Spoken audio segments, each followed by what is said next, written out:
இன்னைக்கு விளம்பரம் பண்ணி மீடியா வச்சு பத்திரிகையெல்லாம் தெளிவா இருக்காங்க. அதிமுக ஆட்சியில் வந்துடும் எடப்பாடி முதலமைச்சர் பத்திரிகையில மாத்தி போலாம். அதை சிந்தித்து பார்க்கணும். ஒவ்வொருத்தரும் தேர்தல் நேரத்துல மட்டும் வந்து ஓட்ட வாங்கி போகக்கூடிய வேட்பாளர் நமக்கு வேணுமா? வெளியூர் வேட்பாளர் வேணுமா? உள்ளூர் வேட்பாளர் வேணுமா?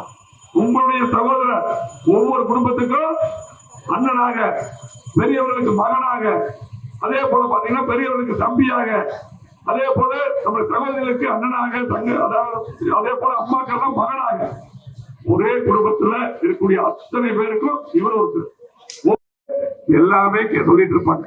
அதிகமான திட்டங்களை கேட்டு பெற்று இந்த தொகுதியில அதிகமான திட்டங்கள் கொண்டு வந்த பெருமை அம்மனஞ்சருக்கு. இங்க வந்தக்கூடிய அத்தனை திட்டம் வர காரணம் அம்மனஞ்சன் அவர்கள். சிந்தித்து பாருங்க. பாலம் இருந்தாலும் சரி, அடுக்குமாடி வீடா இருந்தாலும் சரி, ஸ்மார்ட் சிட்டியா இருந்தாலும் சரி, அரசு மருத்துவமனையா இருந்தாலும் சரி, எல்லா திட்டம் அத்தனை வருவதற்கு அம்மனஞ்சன் காரணம். ஆகவே உங்களில் ஒருவர் நம்முடைய வேட்பாளர் கூப்பிட்டு வருவார். மற்றவங்க எல்லாம் கலைஞர் முடிஞ்சு எல்லாம் ஊருக்கு போயிடுவாங்க.